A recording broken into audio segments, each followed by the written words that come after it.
This is Veronica Ortiz Rodriguez from Car Chaos. Hey, this is Cam Pipes from 3 Inches of Blood. This is Missy Avila from Your Chance to Die. This is Brittany Slays from Unleash the Archers. This is Sean Peck from Cage and Death Dealer. You're listening to the Great Metal Debate Podcast. Has there ever been a better name for a podcast? No. So turn it up!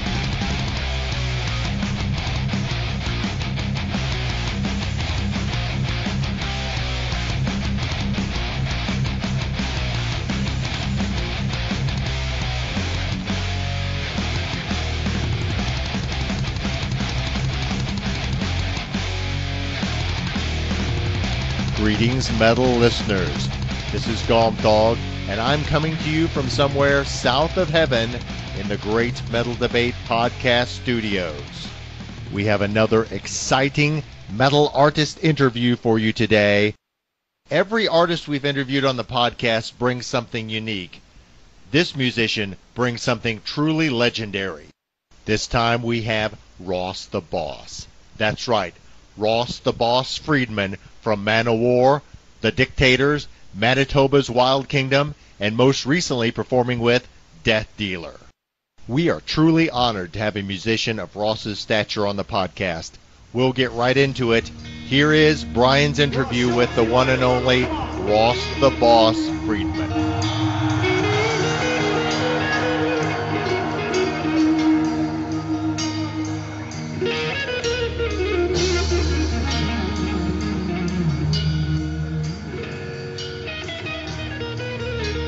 All right, great metal debate fans. This is Brian, and we have something truly special tonight. Live from New York City, talking with us tonight, our special guest is none other than Ross the Boss. That's right, Dictators, Manowar, Ross the Boss Band, and his current band of metal mashers, Death Dealer. Ross, how are you tonight? I'm fine, Brian. Nice to be here. Man, it's really good. I'll tell you what, let's jump right into questions here. I always like to start with the beginning of any journey, Ross. Like, All right. Did you have a point when you first heard some great song, some legendary guitar player, or like metal that was like a religious experience? You know, that moment where even if they didn't call you it yet, you could kind of say it's the point where Ross the Boss was born? Yeah, it was kind of like when I'm older than everybody. I come from a different period. And when I saw the Beatles on TV when I was very little, I was like, it was so powerful. You know, so powerful watching them on TV. I mean, you know, it pretty much changed the world when they went on TV here. Yeah. Changed the face of music. And then when I was growing up, in the 60s, I was very little, but when 1967 had Cream with Eric Clapton, Jimi Hendrix Experience, and you had, you know, the first Led Zeppelin in 1969, but Cream started 67. So pretty much, you know, the electric guitar really became front and center in all rock. Yeah. Yeah. How old were you when you saw the Beatles there? Oh, I was 6. So young, yeah, that's cool. Yeah. So, I mean, it was still a left lasting impression on me, how powerful rock and roll was. Yeah, you know?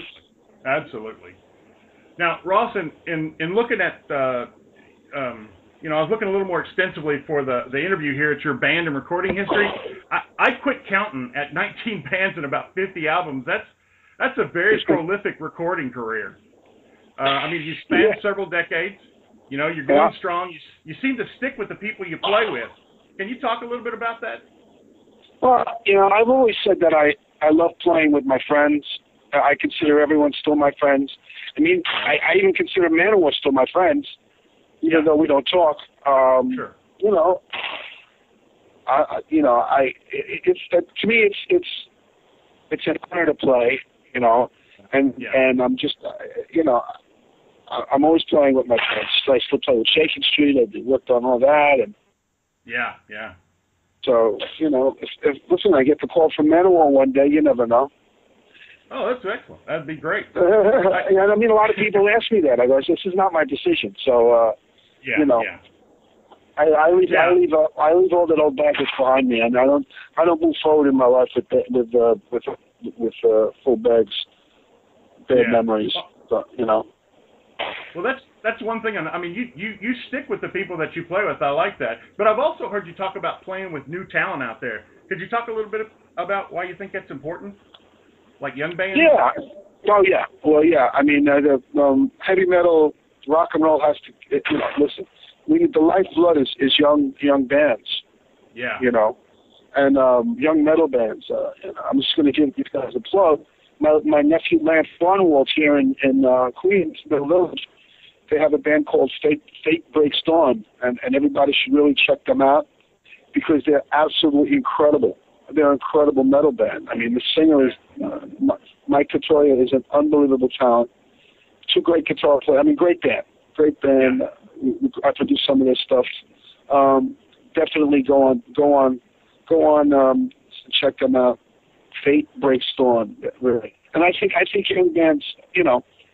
Yeah. I don't think maybe there'll never be a wave, you know, like the '80s, like right. Iron Maiden, Judas Priest, Manowar, Slayer, you know, Anthrax, right. Megadeth. I don't think maybe not to that extent, but.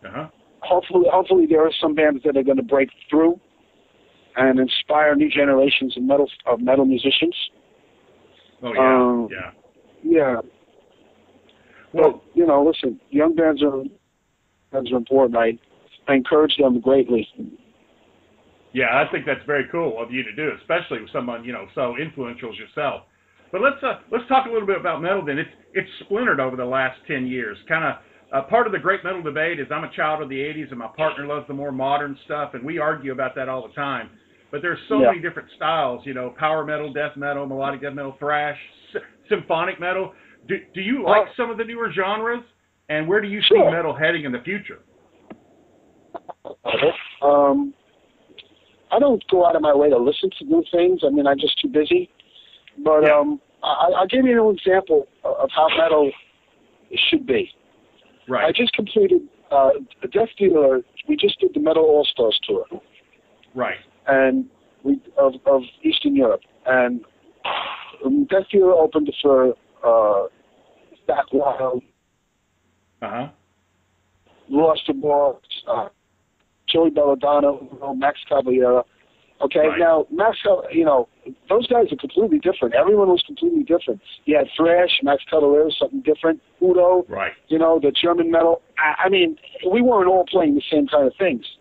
Yeah. So, but amazingly, everyone loved everything. Yeah. You know? Yeah.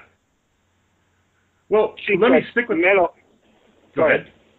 No, you go ahead. I interrupted. No, I just think that metal. It should be together. I don't think people should do different things, you know. Yeah. I think there's only two types of music in this world: good music and bad music. Yeah, excellent. You know, so I believe that people should have more of a united front.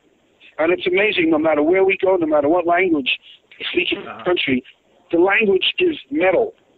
The language is rock and roll and metal, and it's amazing what that does. I mean, everybody understands everybody. It's like it's a worldwide brotherhood and sisterhood of music fans, and it's great.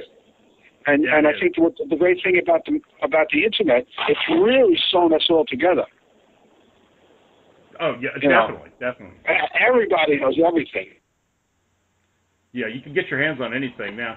Let me expand on that a little. You know, in addition to opening the European Metal All Stars tour with Death Dealer, which we're going to talk about in a second, you were also billed as one of the European Metal All Stars. Now, I hope, Ross, that you know what a legend you are to so many fans. I mean, and how much people think of what you've done for this type of music and just music in general.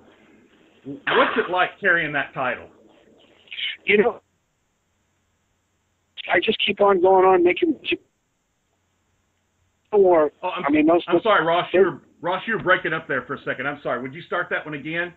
I just said I never realized it. I know, you know, it's we just made the records that we had to make, that we wanted to make in the beginning. You know, those first 6 records were, I mean, we ripped off a record a year. Yeah. Well, yeah. I'm very honored about it, and I get compliments every single day about it.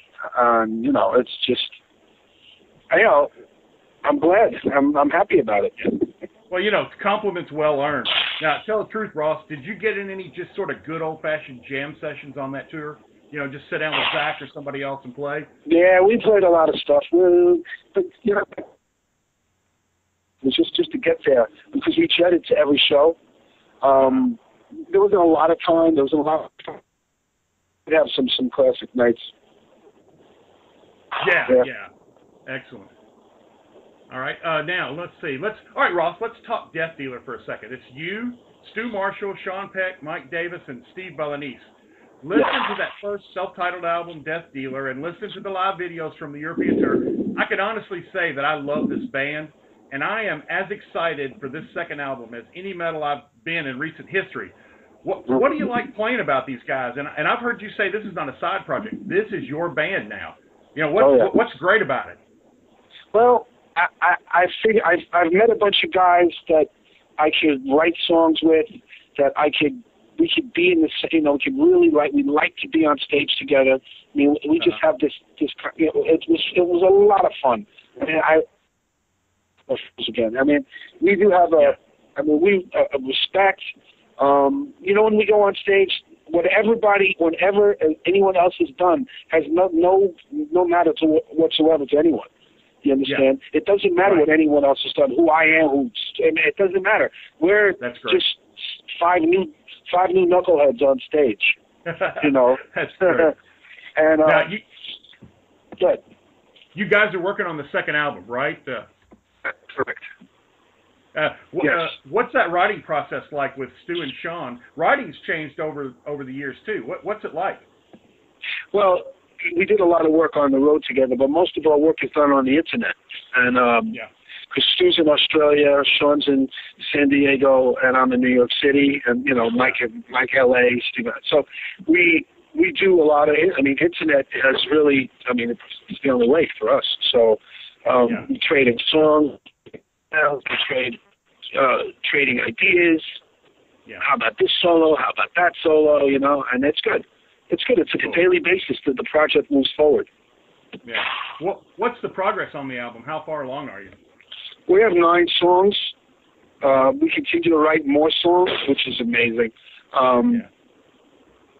You know, I came up with riffs, blah, blah, blah, blah. Stu and Sean came up with a brand new song. Yeah. And excited about it. You know, so listen, when it comes time to really putting the CD out, we'll amass more songs than we need, which is always a good thing. Yeah, great. Now, Ross, I like to call this the lightning round. If you just give me some one-word or 1 or 2 sentence answers, who's your favorite guitar hero? B.B. King. B.B. King. What's one of your favorite Manowar songs? One of my favorite? One of Each Stone I Die. Each Stone I Die. Excellent. What's the hardest Death Dealer solo to play that you play? Death Dealer. Death Dealer, okay. How do you get up for a show when you're down? I know you've had practice at this for many years. How do you do it? Zone out. Zone out the noise. Oh, okay. You believe in ghosts, Ross? Oh, I'm sorry, you cut out there. Do you believe in ghosts, Ross? Ghosts? No. Yeah, no. All right. What was your favorite show from the recent Death Dealer tour? Moscow. Moscow. Cool. All right. Now, anything you ever wanted to be asked on an interview and nobody asked you, like maybe about the cage or something like that? I didn't ask about that. I actually didn't. I don't. People ask us everything. I don't. Yeah. Well, I figured as much. I thought I'd give it a try, though. Now, now you also are touring with the Dictators right now. Is it going on right now? Yeah, correct. Last Saturday we played in Chicago. we flew into Chicago. We had a great show at the Empty Bottle Club in Chicago. There's about 650 people there. We have 17 shows booked in August in Europe, Central Europe. Wow. We have we're playing at the Fun. We're doing the Spanish tour, middle October, November. I think we have a date at the Fun Fest in Austin. On the, I don't know, we'll say 7th, 8th, and 9th of November, and then Death Dealer is going to pick it up, and after that. Excellent. All right, where can fans get merchandise? I'm sorry, Ross. You said you were breaking up right there. DeathDealer.co. Is that what you said? Yes, DeathDealer.co. And let me see. I'm going to give you the Dictators. The Dictators NYC. Hold on. Let me get you the official.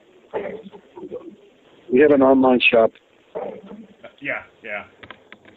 The internet has changed everything, hasn't it? That's right. DictatorsNYC.com. Okay, excellent. Now, we'll have those up on our Facebook page, and for all you true metal fans, you need to check out Death Dealers. They are proof that real metal isn't dead, and I mean that. Ross, I want to end just sort of I don't know if this will be a tribute to you or not, but it certainly is a testimony to what you guys have meant in my life. I've passed out twice in my life from headbanging, and one of those times was while listening to the Kings of Metal. You know, you guys were screaming, kick their ass, and the next thing I know, I'm staring at the ceiling, laying on the ground, and it was a great experience. All right, well, Ross, listen, thank you very much. I very much appreciate the interview. Okay. That's it for our special interview with Ross the Boss on the Great Metal Debate. Keep listening for our next session as Gomthog and I debate, argue, and probably fist fight about all things metal. We're out.